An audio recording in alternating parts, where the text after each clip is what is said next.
अदुना आइना हाथोरांगदा ISTV सुमाइना ताखरेना video से नम्बदा चिंदगी थोखरे अदु यम थिना सोदरे लालेनि खाली अदुना ISTV की टीम मेंबर पुनोपु एम्पथी नाउना लाले हाजरी फेसबुक पेज सिजिनरिब म्याम दो मोइदा हंगो आइगी फॉलोवर दुगा आइगी लाइव व्यू दुगा आइगी सेन तानबा हौरब्रा हौद्रा फेसबुक तगी जीरो दो अदु जीरो दो फंगी आइगी एक्सीडेंट दना सिजे मानना लेबा अदुन आइना क्याम थवाई चाइ आइ मतन दुगा आइजु लेखिदबता आइबुजु थोममिदो गारिदो आइ मताइदा लेप लेनि मा करिगे कन्न थोमबिरमिनो मा हिदाक थकपै गावरगा अदुम थौबरा थोमगिरमगनि तौगे हने तौगा नत्ते हने खंदोक्सिरा नत्रगा मान sincerely थौबिरमदे आइबु थोमबिरमरो I पुंसिसे मांहनबिरमरोयबा नत्रानेको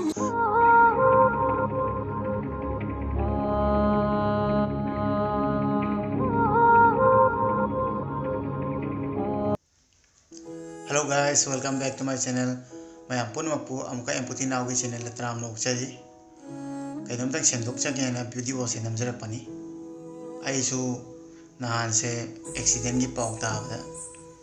Ai je thoidong na ai di maram di ai Manipur dai na sade aduna ai Manipur gi news channel sing gi maram da yam khangde but pi ngai da yamna kok ta changma je ISTV ana khangi ko. Adana mobile da ai na karamba channel da karamba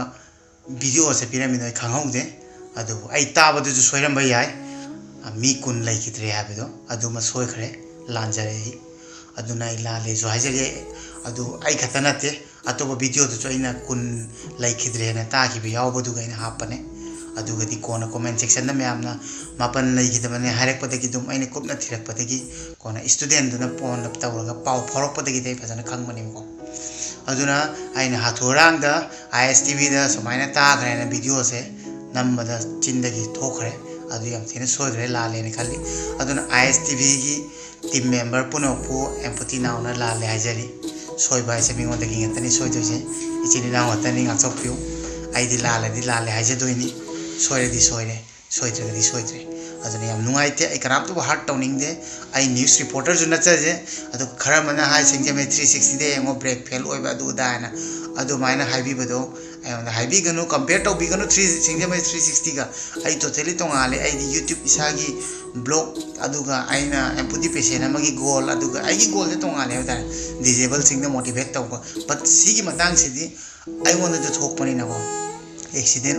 ओखरगा खोंग से तत्तना लैनिबो अदुदि आइसे क्याम नुंगाइतना लैखो आई पुनिंगजे अदुइ मतंग अंगांग सिंग लैतबगी पाव फंगमदुगा आइसे फमुंगदगी हौगतपगा सक्लाउना video सेमगिबनिबा अदुदना नुंगाइतबा थोकिबदा कुन लैखिद्रे ताबदु हेना नुंगाइतबदु सोइदना तानाबसु Oram जाय नत्रगा news अतोपदा हानासु खंगदना हाइगिबसु Oram जाय होय अदुमसु आई इसाना accept तौजरगे आइना ताबदा सोइबो ओरमगनि हानाको अदु आइना तौरिसे मयाम दंग हाइबिबो आई तौरिसे करी सोइबो लेगे आइना नुंगसिबगी नत्रो आइना ngasi asamna po chawarsu mayam manakta leirasu aina Manipur gi damtana khallaga sida famungda ai isa soina man ai famungda hippaga nungaina ai thokpa leiba yai natra ne adoisu aina हाइदि awareness अमा ओइरगा अखोइना पुरागदि awareness पुरागदि मतुंगदा असुगमा थौदोकसे थोक्तना बायना आइना अंगम्बा खरतंग social media की throw दे हाइजाबनिको हुजिगुजि लिसिंग 44000 मी subscribe तौबिरे छे एंगोंदा आइबु नुंसिबगी नेत्रो आइना अदुसु आई 44000 मी की throw दगी आई केनो मेसेज पिबदगी आई थौनिको दुब चारा तुमगदि लैबा पंगलै लै याफोनेको अदुजुना आइसु ममांग थादना थोगा असिगुमजि थोलकपनि अदुगो मथंग वीडियो सेमबदो अदुगो मी खर आई फेसबुक पेज तजु आई वीडियो जो हपकलेको एम्पथी नाउ हैना YouTube तजु हापे मी खर मना हाइबको YouTube तजु फेसबुक तजु वीडियो जे मसी मतांग जे पंहाप मा हापिरानु सेनतानबा अदुदायना हाइबको फेसबुक तो कमेंट तौ कियो मिसक तै ममिंग पाउदि हारोयगो सेनतानबा हाइजे फेसबुक की पेज की ने फॉर्मेलिटीज म्याम लैबने अदुना फेसबुक पेज सिजिनरिबा म्याम तो मोइदा हांगो आइगी फॉलोवर दुगा आइगी लाइव व्यू दुगा आइजे सेनतानबा हौरब्रा हौद्रा फेसबुक तगी जीरो दो अदु जीरो दो फंगी अदुगा ने YouTube तगी को यूट्यूबर अतोप सिंग हांगबिरो आइगी चैनल से कैलकुलेट तौरगा आइगी वीडियो की व्यूज से क्याम लाई अदुई मथक्ता आइना सेन क्याम तालमगनी है आइना ममांगी दासुरन की वीडियो सेमगी भइदो लाइखिदे भइदो अदुगी फंगप सेन दु फाउद आइना इतै मखोइदे डोनेट तौथे अदुगु पुक्सेल की मीने पुती नाउदिको अदुना पैसा की दमतना YouTube को फेसबुक की पेज सिसिने बनती आइजे डिसेबल अखोजे मैते मसेनिको ꯑꯗꯨꯗꯅ disabled YouTuber ꯑꯃ ꯂꯩꯕ꯭ꯔꯥ ꯑꯝꯇꯪ ꯌꯦꯡꯕꯤꯌꯨꯕꯀꯣ ꯈꯣꯡ ꯅꯥꯝꯃ ꯌꯣꯠꯀꯤ ꯍꯥꯞꯄꯒ ꯑꯩꯈꯣꯏꯁꯦ ꯆꯠꯂꯒ ꯑꯩꯅ ꯃꯟꯗꯛ ꯃꯅꯤꯄꯨꯔ ꯂꯥꯛꯑꯝꯃꯦꯗꯣ ꯃꯌꯥꯝꯕꯨ ꯅꯨꯡꯁꯤꯕꯒꯤꯅꯤ ꯑꯩꯒꯤ ꯃꯔꯤ ꯃꯇꯥꯕꯨꯗꯤ ꯂꯩ ꯃꯅꯤꯄꯨꯔꯗ ꯃꯌꯥꯝ ꯑꯃ ꯑꯗꯣ ꯃꯈꯣꯏꯗꯤ ꯑꯩ ꯁꯤꯗꯁꯨ ꯀꯣꯏꯕ ꯂꯥꯛꯑꯦ ꯎꯅꯕ ꯂꯥꯛꯑꯦ ꯃꯈꯣꯏ ꯎꯅꯕꯗꯤ ꯑꯩ ꯑꯗꯨꯝ ꯌꯥꯝ ꯏꯖꯤꯅꯤ ꯍꯥꯏꯕ ꯇꯥꯔꯦ ꯑꯗꯨ ꯅꯠꯇꯕꯤꯗ ꯑꯩꯅ ꯁꯣꯏꯅꯥꯏꯔꯁꯨ ꯐꯤꯕꯝ ꯆꯥꯗ꯭ꯔꯁꯨ ꯃꯅꯤꯄꯨꯔ ꯇꯥꯅ ꯊꯣꯛꯂꯛꯈꯤꯕ ꯃꯌꯥꯝꯕꯨ ꯄꯨꯜꯂꯛꯄ ꯑꯗꯨꯒ ꯃꯅꯤꯄꯨꯔꯒꯤ ꯗꯤꯖꯦꯕꯜꯁꯤꯡꯒꯤ ꯃꯔꯝꯗ ꯈꯜꯂꯛꯄ ꯏꯁꯥꯒꯤ ꯏꯆꯤꯟ ꯏꯅꯥꯎ ꯇꯧꯅ ꯅꯨꯡꯁꯤꯕ ꯃꯌꯥꯝꯁꯦ ꯄꯨꯊꯣꯔꯛꯄ ꯍꯧꯖꯤꯛꯁꯨ ꯃꯌꯥꯝ ꯑꯃ ꯒꯣꯜ ꯂꯩꯀꯣ ꯃꯅꯤꯄꯨꯔꯗ ꯂꯩꯕ ꯃꯌꯥꯝ ꯑꯃ ꯗꯤꯖꯦꯕꯤꯂꯤꯇꯤꯁꯤꯡꯁꯦ ꯄꯨꯁ ꯇꯧꯕ ꯑꯗꯨꯗ ꯅꯠꯇꯅ ꯃꯌꯥꯡ ꯈꯪꯗꯦ ꯃꯩꯇꯩ ꯈꯪꯗꯦ ꯂꯣꯏꯅꯃꯛ ꯄꯨꯁ ꯇꯧꯒꯅꯤꯕꯀꯣ ꯑꯗꯨꯒ ꯑꯩꯒꯤ ꯚꯤꯗꯤꯑꯣ ꯌꯦꯡꯉꯒ ꯃꯤꯅ ꯏꯟꯁꯄꯥꯌꯔ ꯑꯣꯏꯔꯅꯤ ꯑꯗꯨ ꯑꯩ ꯀꯌꯥꯝ ꯍꯔꯥꯎꯏ ꯀꯌꯥꯝ ꯅꯨꯡꯉꯥꯏꯀꯣ ꯑꯩ ꯌꯨꯝꯗ ꯐꯝꯃ ꯂꯩꯊꯣꯛꯈꯤꯁꯦ ꯑꯩ ꯐꯤꯕꯝ ꯃꯌꯥꯝꯗ ꯎꯠꯂꯛꯀꯦꯀꯣ ꯃꯌꯥꯝ ꯉꯁꯤꯗꯤ ꯍꯥꯏꯖꯔꯛꯈꯤꯕ ꯃꯌꯥꯝꯅ ꯍꯥꯏꯗꯤ ꯃꯤꯠ ꯅꯥꯔꯦ ꯈꯣꯠꯂꯦ ꯅꯦꯒꯦꯇꯤꯚ ꯀꯣꯃꯦꯟ ꯌꯥꯝ ꯂꯥꯛꯑꯦꯕ ꯅꯦꯒꯦꯇꯤꯚ ꯀꯣꯃꯦꯟꯁꯦ ꯍꯥꯟꯅ ꯄꯤꯔꯨꯒꯦ ꯈꯜꯂꯝꯕꯅꯦꯕ ꯉꯁꯤꯗ ꯑꯩ ꯔꯤꯄ꯭ꯂꯥꯏ ꯄꯤꯒꯦꯕ ꯑꯩꯅ ꯑꯐꯕ ꯑꯃ ꯇꯧꯕꯗ ꯅꯣꯏꯅ ꯍꯥꯏꯗꯤ ꯀꯔꯤ ꯑꯣꯏꯅ ꯈꯜꯂꯤꯅꯣ ꯈꯪꯗꯦ ꯈꯔ ꯑꯃꯅ ꯕ꯭ꯔꯦꯛ ꯐꯦꯜ ꯑꯗꯨꯗ ꯑꯩ ꯃꯤ ꯗ꯭ꯔꯥꯏꯚꯔꯗꯣ ꯐꯩ ꯐꯠꯇꯦ ꯊꯧꯏ ꯊꯧꯗꯦ ꯍꯥꯏꯕ ꯅꯠꯆꯗꯦ ꯗ꯭ꯔꯥꯏꯚꯔꯗꯣ ꯍꯩꯇꯦ ꯍꯥꯏꯕ ꯅꯠꯇꯦ ꯑꯩꯈꯣꯏ ꯃꯊꯪꯗ ꯊꯣꯛꯇꯅꯕ ꯑꯩꯈꯣꯏ ꯌꯥꯔꯤꯃꯈꯩ ꯑꯩꯈꯣꯏ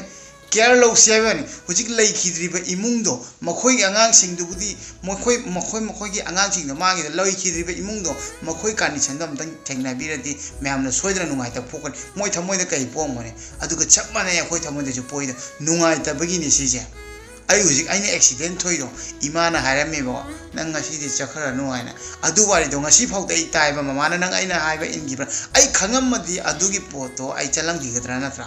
ꯑꯗꯨꯅꯤꯕ ꯑꯗꯨꯏꯁꯨ ꯑꯩꯈꯣꯏ ꯀꯦꯌꯔ ꯂꯧꯕꯁꯤꯗꯤ ꯏꯁꯥꯅ ꯃꯊꯧ ꯇꯥꯏ ꯅꯠꯇ꯭ꯔꯥꯅꯦꯀꯣ ꯑꯗꯨꯒꯤ ꯃꯇꯥꯡꯗꯅꯦꯕ ꯑꯩꯅ ꯉꯁꯤ ꯚꯤꯗꯤꯑꯣ ꯍꯥꯞꯄꯤꯁꯦ ꯑꯗꯨꯒ ꯑꯩꯉꯣꯟꯗ ꯅꯦꯒꯦꯇꯤꯚ ꯀꯣꯃꯦꯟ ꯄꯤꯔꯤꯕꯁꯤꯡꯗꯣ ꯑꯩ ꯉꯁꯤ ꯎꯠꯂꯛꯀꯦ ꯁꯤ ꯃꯇꯦꯛꯁꯦ ꯈꯛꯇ ꯎꯠꯂꯀꯥꯟꯗ ꯅꯣꯏ ꯈꯪꯗ꯭ꯔꯦꯕꯀꯣ ꯑꯩ ꯎꯠꯂꯛꯀꯦ ꯃꯌꯥꯝ ꯑꯩ ꯎꯠꯂꯛꯑꯒꯦ ꯍꯧꯖꯤꯛ ꯁꯤ ꯑꯩ ꯁꯤ ꯑꯃꯨꯛ ꯁꯤ ꯌꯥꯎꯗꯅꯈꯩꯀꯣ ꯁꯤ ꯌꯥꯎꯗꯅꯈꯩ ꯌꯥꯝ ꯋꯥꯅ ꯍꯤꯡꯉ ꯂꯩꯅꯦ ꯑꯩꯁꯨ ꯑꯗꯨꯐꯥꯎꯗ ꯑꯩ ꯐꯪꯅ ꯇꯥꯔ ꯍꯤꯞꯇꯅ ꯅꯨꯡꯉꯥꯏꯅ ꯂꯩꯒꯦꯁꯦ ꯑꯩ ꯊꯣꯛꯄ ꯑꯩꯒꯤ ꯂꯥꯏꯐꯁꯦ ꯑꯩꯁꯨ ꯑꯦꯛꯁꯤꯗꯦꯟꯗꯅ ꯁꯤꯁꯦ ꯃꯥꯡꯉꯒ ꯂꯩꯔꯤꯕ ꯑꯗꯨꯅ ꯑꯩꯅ ꯀꯌꯥꯝ ꯊꯋꯥꯏ ꯆꯥꯏꯒꯦ ꯑꯩ ꯃꯇꯝꯗꯨꯒ ꯑꯩꯁꯨ ꯂꯩꯈꯤꯗꯕ ꯇꯥꯔꯝꯃꯗꯤ ꯏꯃꯨꯡꯒꯤ ꯃꯤꯅ ꯀꯌꯥꯝ ꯅꯨꯡꯉꯥꯏꯔꯕꯅꯣ ꯑꯗꯨ ꯑꯣꯏꯔꯁꯨ ꯑꯩ ꯁꯣꯁꯤꯌꯦꯜ ꯃꯦꯗꯤꯌꯥꯒꯤ ꯄ꯭ꯂꯦꯠꯐꯣꯝꯁꯦ ꯀꯔꯤꯒꯤ ꯊꯣꯛꯆꯔꯛꯏꯅꯣ ꯈꯪꯕ꯭ꯔꯥ ꯑꯩ ꯂꯩꯔꯤꯕ ꯏꯆꯤꯟ ꯏꯅꯥꯎꯁꯤꯡꯗꯣ ꯑꯩ ꯃꯈꯣꯏꯗ ꯄꯨꯁ ꯇꯧꯅꯕ ꯃꯣꯏꯗ ꯃꯣꯇꯤꯚꯦꯠ ꯇꯧꯅꯕꯅꯦꯕꯀꯣ ꯑꯗꯨꯗꯨꯅ ꯃꯩꯇꯩꯗꯇ ꯅꯠꯇꯅ ꯏꯟꯗꯤꯌꯥꯗ ꯐꯥꯎꯗ ꯑꯩꯈꯣꯏ ꯁꯤꯒꯨꯝꯕ ꯌꯨꯇ꯭ꯌꯨꯕꯔꯁꯦ ꯌꯥꯝ ꯋꯥꯠꯂꯦꯕꯀꯣ ꯑꯗꯨꯅ ꯃꯌꯥꯝ ꯌꯥꯝ ꯌꯦꯡꯉꯒ ꯍꯩꯔꯒ ꯑꯩꯉꯣꯟꯗ ꯅꯦꯒꯦꯇꯤꯚ ꯀꯣꯃꯦꯟ ꯄꯤꯕꯤꯔꯛꯎꯕ ꯑꯩꯅ ꯇꯧꯔꯤꯁꯦ ꯌꯦꯡꯕꯤꯅꯤꯡꯗ꯭ꯔꯗꯤ ꯃꯤ ꯄ꯭ꯂꯤꯖ ꯑꯩꯒꯤ ꯚꯤꯗꯤꯑꯣ ꯌꯦꯡꯕꯤꯒꯅꯨ ꯅꯦꯒꯦꯇꯤꯚ ꯀꯣꯃꯦꯟ ꯄꯤꯕꯤꯒꯅꯨ ꯑꯩꯈꯣꯏ ꯋꯥꯈꯜꯁꯦ ꯅꯣꯏ ꯅꯣꯔꯃꯦꯜ ꯃꯤꯗꯧ ꯅꯠꯇꯦꯕ ꯑꯩꯈꯣꯏ ꯄꯨꯛꯅꯤꯡꯁꯦ ꯌꯥꯝ ꯁꯣꯐ ꯑꯣꯏꯌꯦꯕꯀꯣ ꯁꯤ ꯑꯣꯏꯈ꯭ꯔ ꯃꯇꯨꯡꯗ ꯑꯗꯨꯅꯅꯦ ꯅꯦꯒꯦꯇꯤꯚ ꯀꯣꯃꯦꯟ ꯄꯤꯕꯤꯒꯗꯕ ꯑꯣꯏꯗꯤ ꯑꯩ ꯆꯦꯅꯦꯜ ꯌꯦꯡꯕꯤꯒꯅꯨ ꯚꯤꯗꯤꯑꯣ ꯏꯒꯅꯣꯔ ꯇꯧꯊꯣꯛꯄꯤꯌꯨꯀꯣ ꯑꯗꯨ ꯅꯠꯇꯕꯤꯗ ꯚꯤꯗꯤꯑꯣꯁꯨ ꯌꯦꯡꯊꯣꯛꯄ ꯑꯗꯨꯒ ꯀꯣꯃꯦꯟꯁꯨ ꯊꯤꯅ ꯍꯥꯏꯔꯛꯄ ꯑꯗꯨꯅ ꯑꯩ ꯀꯅꯥꯝꯇꯗ ꯍꯟꯊꯅ ꯈꯟꯕ ꯅꯠꯇꯦ ꯑꯗꯨꯝꯇꯪ ꯍꯥꯏꯅꯤꯡꯉꯤ ꯁꯟꯗꯦꯁ ꯁꯤꯅꯤ ꯃꯌꯥꯝ ꯎꯕꯤꯔꯦꯀꯣ ꯑꯩꯒꯤ ꯐꯤꯕꯝ ꯑꯗꯨꯅꯅꯦ ꯀꯩꯝꯇ ꯅꯨꯡꯉꯥꯏꯅ ꯂꯩꯕ ꯅꯠꯇꯦ ꯑꯩꯅ ꯅꯨꯡꯁꯤꯕꯒꯤꯅꯤ ꯁꯣꯁꯤꯌꯦꯜ ꯃꯦꯗꯤꯌꯥꯗꯒꯤ ꯆꯪꯉꯛꯏꯁꯦ ꯑꯩꯅ ꯁꯨꯃꯥꯏꯅ ꯊꯣꯛꯂꯛꯄꯗꯅꯦ ꯑꯩ ꯇꯧꯅ ꯂꯩꯕ ꯏꯆꯤꯟ ꯏꯅꯥꯎ ꯀꯌꯥ ꯑꯃ ꯌꯨꯝꯗ ꯆꯪꯗꯅ ꯂꯣꯠꯇꯅ ꯂꯩꯗꯣ ꯏꯀꯥꯏꯔꯛꯑꯔꯣꯏꯗꯕꯅꯦ ꯑꯗꯨꯒ ꯃꯣꯏꯁꯨ ꯊꯧꯅꯥ ꯍꯥꯞꯅꯕ ꯑꯗꯨꯅ ꯗꯤꯖꯦꯕꯜ ꯂꯩꯕꯁꯤꯡꯗꯣ ꯂꯩꯀꯥꯏꯗ ꯈꯪꯗꯦ ꯌꯥꯝ ꯂꯨꯅ ꯇꯧꯕꯤꯌꯨ ꯃꯣꯏꯒ ꯅꯨꯡꯁꯤ ꯆꯥꯟꯅꯅ ꯇꯧꯕꯤꯌꯨ ꯍꯥꯔꯠꯁꯦ ꯑꯃꯨꯛꯀ ꯁ꯭ꯃꯨꯠ ꯑꯣꯏꯕꯅꯦ ꯃꯣꯏꯒꯤ ꯑꯗꯨꯅ ꯑꯗꯨꯒꯨꯝꯕ ꯃꯦꯁꯦꯖ ꯈꯔ ꯄꯤꯅꯕꯒꯤꯗꯃꯛꯇꯅꯦ ꯑꯩꯅ ꯁꯣꯁꯤꯌꯦꯜ ꯃꯦꯗꯤꯌꯥꯗꯒ ꯆꯪꯉꯛꯏꯁꯦ ꯅꯠꯇ꯭ꯔꯗꯤ ꯑꯩꯁꯨ ꯑꯗꯨꯝ ꯆꯥꯔ ꯊꯛꯑ ꯇꯨꯝꯃ ꯑꯗꯨꯝ ꯂꯩꯔꯦ ꯌꯨꯇ꯭ꯌꯨꯕꯇꯒꯤ ꯄꯩꯁꯥ ꯇꯥꯟꯅꯕ ꯐꯦꯁꯕꯨꯛꯇꯒꯤ ꯄꯩꯁꯥ ꯇꯥꯟꯅꯕ ꯆꯪꯉꯛꯄ ꯅꯠꯇꯦ ꯑꯗꯨꯅ ꯑꯩꯅ ꯐꯦꯁꯕꯨꯛ ꯄꯦꯖꯇ ꯚꯤꯗꯤꯑꯣ ꯍꯥꯞꯀꯠꯄ ꯀꯥꯟꯗ ꯑꯗꯨꯃꯥꯏꯅ ꯍꯥꯏꯕꯤꯔꯛꯄꯗꯣ ꯍꯥꯏꯕꯤꯒꯅꯨ ꯑꯗꯨꯒꯨꯝꯕꯗꯣ ꯑꯗꯨꯅ ꯑꯩ ꯑꯗꯨꯒꯨꯝꯕ ꯄꯥꯝꯗꯦ ꯑꯗꯨꯒꯨꯝꯕ ꯀꯣꯟꯇ꯭ꯔꯣꯚꯔꯁꯤꯁꯨ ꯄꯥꯝꯗꯦ ꯑꯗꯨꯒꯅꯦ ꯑꯩꯅ ꯍꯧꯖꯤꯛꯀꯤ ꯚꯤꯗꯤꯑꯣ ꯍꯥꯞꯆꯔꯛꯏꯗꯣ ꯏꯁꯇꯨꯗꯦꯟ ꯑꯗꯨꯅꯅꯦ ꯃꯥꯏ ꯑꯣꯖꯥꯗꯣ ꯌꯥꯝ ꯅꯨꯡꯁꯤ ꯑꯗꯨꯒ ꯑꯣꯖꯥꯒꯤ ꯋꯥꯔꯤ ꯇꯝꯃꯛꯄꯗ ꯑꯣꯖꯥꯒꯤ ꯋꯥꯔꯤ ꯑꯣꯏꯅ ꯃꯇꯦꯡ ꯑꯃꯇꯪ ꯍꯥꯞꯄꯤꯌꯨ ꯍꯥꯏꯕꯗꯅꯦ ꯑꯗꯨꯒꯨꯝꯕꯗꯣ ꯑꯩ ꯍꯥꯏꯗꯤ ꯈꯥꯡꯕ ꯉꯝꯗꯦ ꯈꯨꯗꯛꯇ ꯑꯗꯨꯝ ꯁꯦꯝꯃꯒ ꯑꯩꯅ ꯍꯥꯞꯄꯅꯦ ꯚꯤꯗꯤꯑꯣꯗꯣ ꯑꯗꯨꯗꯨꯅ ꯌꯥꯝ ꯅꯨꯡꯁꯤꯕꯒꯤꯗꯃꯛꯇꯅ ꯑꯣꯖꯥꯒꯤ ꯋꯥꯔꯤꯗꯣ ꯇꯥꯕꯗ ꯑꯣꯖꯥꯗꯨꯒꯤꯗꯃꯛꯇꯅ ꯚꯤꯗꯤꯑꯣ ꯀꯅꯥꯝꯇꯅ ꯁꯦꯝꯗꯕꯅꯤꯅ ꯑꯩꯅ ꯃꯥꯒꯤꯗꯃꯛꯇꯅ ꯁꯦꯝꯒꯦꯅ ꯑꯉꯥꯡꯗꯨꯅ ꯍꯥꯏꯔꯛꯄꯗꯣ ꯑꯗꯨꯗꯨꯅ ꯑꯩ ꯚꯤꯗꯤꯑꯣ ꯁꯦꯝꯃꯒ ꯚꯤꯗꯤꯑꯣꯗ ꯍꯥꯞꯄꯅꯤ ꯅꯠꯇ꯭ꯔꯒ ꯑꯗꯨ ꯚꯤꯗꯤꯑꯣꯗꯨꯁꯨ ꯍꯥꯞꯄꯛꯑꯝꯃꯣꯏ ꯑꯩ ꯁꯦꯟ ꯇꯥꯅꯕ ꯆꯪꯉꯛꯄ ꯅꯠꯇꯦꯀꯣ ꯑꯗꯨꯒ ꯅꯦꯒꯦꯇꯤꯚ ꯀꯣꯃꯦꯟ ꯑꯩꯉꯣꯟꯗ ꯇꯧꯕꯤꯒꯅꯨ ꯑꯗꯨꯃꯥꯏꯅ ꯅꯦꯒꯦꯇꯤꯚ ꯀꯣꯃꯦꯟ ꯇꯧꯕꯤꯒꯗꯕ ꯑꯣꯏꯔꯗꯤ ꯑꯩ ꯚꯤꯗꯤꯑꯣ ꯌꯦꯡꯕꯤꯗ꯭ꯔꯁꯨ ꯌꯥꯏ ꯑꯗꯨꯒ ꯑꯅꯧꯕ ꯁꯕꯁꯀ꯭ꯔꯥꯏꯕꯔ ꯂꯥꯛꯄꯤꯔꯤꯕꯁꯤꯡꯗꯣ ꯑꯩꯒꯤ ꯐꯦꯃꯤꯂꯤ ꯑꯅꯧꯕꯅꯤ ꯑꯩꯒꯤ ꯐꯦꯃꯤꯂꯤ ꯃꯦꯝꯕꯔ ꯑꯅꯧꯕꯅꯤ ꯃꯌꯥꯝꯒꯤ ꯊꯃꯣꯏ ꯁꯦꯡꯅ ꯅꯨꯡꯁꯤ ꯇꯔꯥꯝꯅ ꯑꯣꯛꯆꯔꯤ ꯑꯗꯨꯒ ꯑꯥꯏꯑꯦꯁꯇꯤꯚꯤꯒꯤ ꯃꯦꯝꯕꯔ ꯄꯨꯝꯅꯃꯛꯄꯨ ꯑꯦꯝꯄꯥꯊꯤ ꯅꯥꯎꯅ ꯂꯥꯜꯂꯦ ꯍꯥꯏꯖꯔꯤ ꯋꯥꯔꯧꯕꯤꯒꯅꯨ ꯆꯤꯟ ꯍꯥꯏꯁꯤꯗꯤꯀꯣ ꯁꯣꯏꯈꯤꯕ ꯍꯥꯏꯁꯦ ꯇꯝ ꯉꯝꯗꯦ ꯑꯗꯨ ꯁꯣꯏꯈ꯭ꯔꯦ ꯕ꯭ꯔꯗꯔꯁꯤꯡꯕꯨ ꯅꯅꯥꯎꯅ ꯉꯥꯛꯄꯤꯌꯨ ꯍꯥꯏꯅ ꯉꯥꯛꯄꯤꯒꯅꯤꯁꯨ ꯈꯜꯂꯦꯀꯣ ꯁꯣꯏꯈꯤꯕ ꯍꯥꯏꯁꯤꯗꯤ ꯑꯗꯨꯕꯨ ꯑꯩꯗꯤ ꯁꯤꯗ ꯂꯩꯔꯁꯨ ꯑꯥꯒꯤ ꯌꯥꯝ ꯅꯨꯡꯁꯤ ꯃꯔꯝꯗꯤ ꯑꯩ ꯃꯦꯛꯁꯤꯃꯝ ꯁꯕꯁꯀ꯭ꯔꯥꯏꯕꯔ ꯃꯅꯤꯄꯨꯔꯗꯒꯤ ꯉꯥꯛꯇꯅꯤ ꯑꯗꯨꯒ ꯑꯩꯒꯤ ꯔꯤꯂꯦꯇꯤꯚꯁꯨ ꯑꯥꯗꯅ ꯑꯅꯝꯕ ꯌꯥꯝꯕꯅꯤꯅ ꯑꯩ ꯌꯥꯝ ꯅꯨꯡꯁꯤ अदुगा मैमना गाड़ी मनबा खोटपा गरम गरम हाइबदो आई गाड़ी मनबा खोटपा दु हाइबा नते अखोय अंगांग खैदो चखरबनिना को मांग मदुगने अखोयना खरा चेक तौबा खोटपा अदम नुंगाइ तौ फोंदोक जबने आई गाड़ी ड्राइवर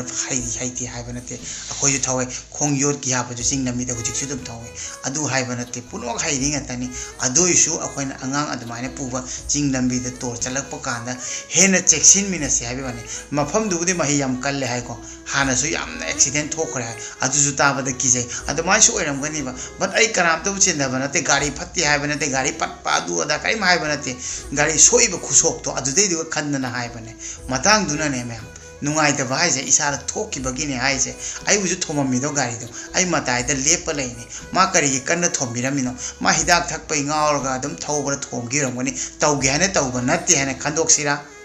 नत्रगा माना सिंसियरली थौबिरमदे आइबु थोमबिरमरो आई पुंसीजे मांगहनबिरमरोइबा नत्रनेको आई खोंग मांगसिबाना थादत पिगरेबा नत्रनेको सी करी हागेने मैमसु